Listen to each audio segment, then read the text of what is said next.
নমস্কার, আমার নাম সুচিদাস সরকার। আমি একটি আবৃত্তি বলবো।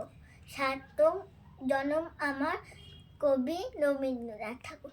সার্থক জনম আমার জন্মে সেই দেশে, সার্থক জনম মাগো তোমায় ভালোবেসে। জানি নে তোর ধনরতন আজ কিনা রানীর মতন, শুধু জানি আমার অঙ্গ জুড়ায় তোমার ছায়া এসে। কোন বনেতে জানি নে কুল, গন্ধে এমন করে আকুল। কোন গগনে উঠেছে চাঁদ, এমন হাজিয়েছে।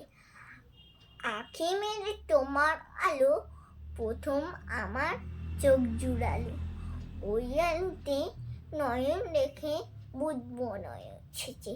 সার্থক জনম আমার জন্মেছে এই দেশে, সার্থক জনম মাগো তোমায় ভালোবেসে। নমস্কার।